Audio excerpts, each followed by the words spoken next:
Kahit mahal kita, mahal ko naman yung sarili ko, 'di ba? Nandito ka, kaya ko pa bang ipaglaban itong relasyon na ito?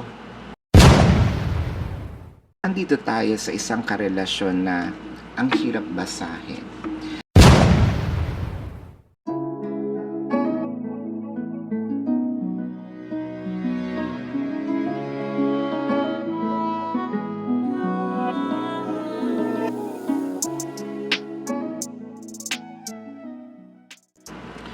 Hello Earth Signs! Welcome po sa inyong reading Taurus, Virgo, Capricorn. Ito po ay para sa April 17th and 18th, no? Para po sa mga bumabalik dito sa channel at nanonood ng video, taos puso po ako nagpapasalamat, no? I really do appreciate it, guys. Dun po sa mga bago, huwag niyo pong kalimutan mag-subscribe. Click nyo po ang inyong ang like button. Comment po kayo kung kayo nakaka-resonate, no? At kung gusto niyo pong sumali sa aming live reading or live sessions sa kabilang channel po yon, Babaylan TV, no?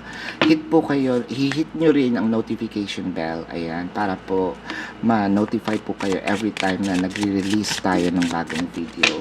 So simulan na po natin, Earth Signs, Endurance, Telepathy, Wave of Power.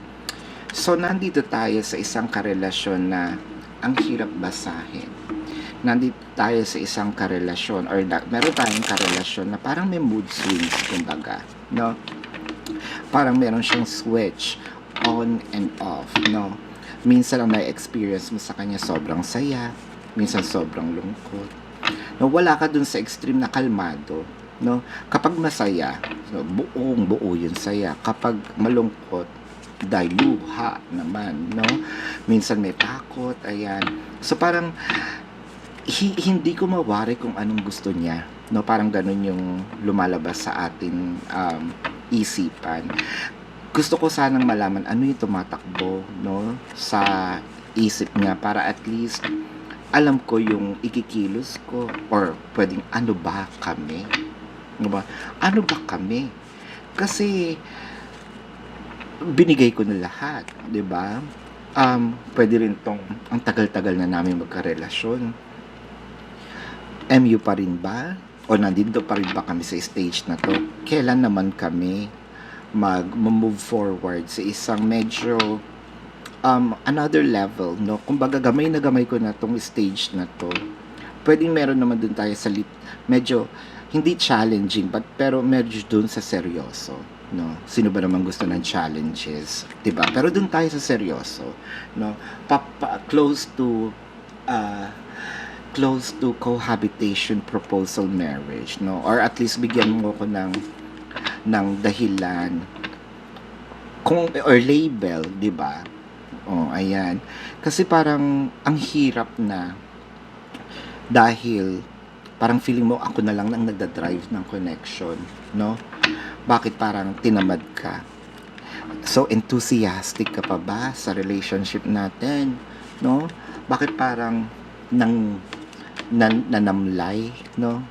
Nanamlay ka, nanlalamig ka. Ayan. With the 9 of Pentacles, the 8 of Swords, the Ace of Pentacles. So, nagsimula tayo ang saya-saya. Ngayon with the 8 of Swords, bakit parang ang lumalabas dito, sinasabi mo, obsessive ako, no? Ang lumalabas dito, yung saya ko lang ang kailangan i-consider. So sa tingin mo, ako ang masama, ikaw ang mabuti? No? So hindi ganun. Kasi parang binabaligtad, no? Binabaligtad ka ba nito? Kasi parang pakiramdam ko, sa'yo niya binabato yung mga ginagawa niya. Diba? Nakikita mo ba yung sarili mo? Naririnig mo ba yung sarili mo? Again, Earth Signs, pwedeng ikaw itong binabasahan ko, or pwedeng ito yung tao dun sa kabila, no? Hindi ko binabasa dito kung nasang side kayo. Ang binabasa ko dito is yung dynamic. So, pwedeng ikaw to, pwedeng yun yung tao, no? Kaya cross-watchers, pwedeng kayo itong binabasahan ko. So, cross-watchers, ito po yung mga nagmamasid-masid, no, sa mga taong mahal nila. Ayan.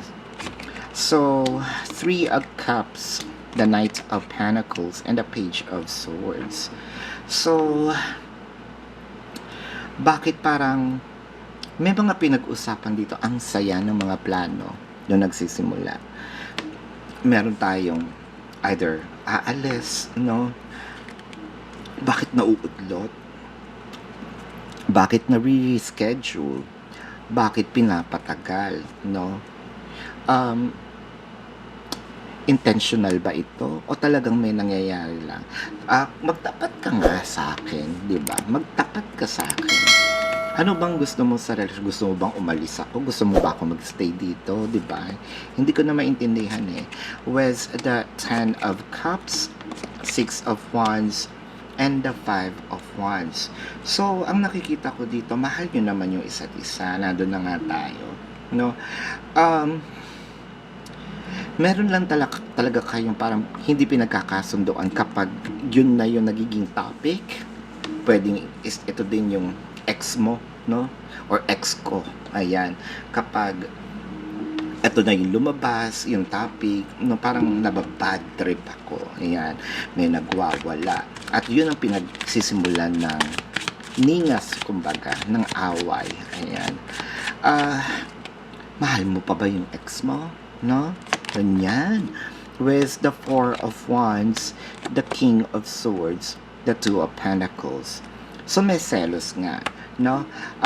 Parang tinatamad na ako rin, no? Napapagod din ako.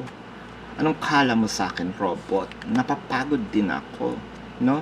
With the King of Swords and 2 of Pentacles. So ngayon nandito ka, kaya ko pa bang ipaglaban itong relasyon na ito?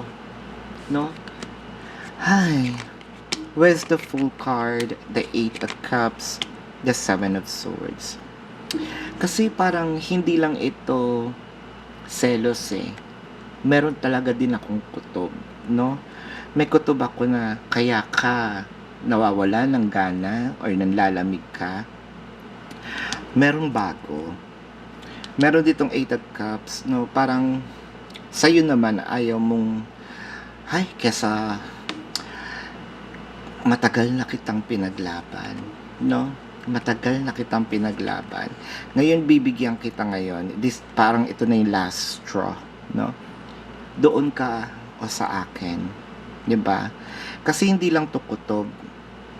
7 of Swords, may nangyayari talaga. Kahit mahal kita, mahal ko naman yung sarili ko, 'di ba? Oo, madaming nasayang na oras, panahon, energies, right? Pero hindi para ipagsiksikan ko ang sarili ko, no? Hindi lang ikaw ang pwedeng humanap ng bago. Ano ka, gold, no? So, medyo masakit kung, 'di ba, aalis ka. Kung sino man ito. May pag-asa pa ba? Kasi with the 7 of Swords, no? Pero one thing's for sure. Meron tao dito na talagang gusto nang sumuko. Tignan nga natin ang ating zodiac signs ng taong mahal mo. Meron ditong Aries, of course, Sagittarius, of course, Taurus, no? Baka kapwa Taurus din ito. Wow, Pisces. Well, ang laki ng influence ng water placements, Cancer, Scorpio, Pisces, no? So, ito ang iyong reading. Earth signs. Again, maraming salamat sa mga bumabalik. Sa mga bago, don't forget to click the subscribe button / the smash the like button. Comment po kayo sa baba kung kayo nakaka-resonate, no? And para sa mga bago din, click the notification bell at kung gusto niyo sumali sa aming live session sa kabilang channel, Babaylan TV, no? So, thank you so much. Love and light. Namaste. See you po sa mga susunod na reading. Goodbye.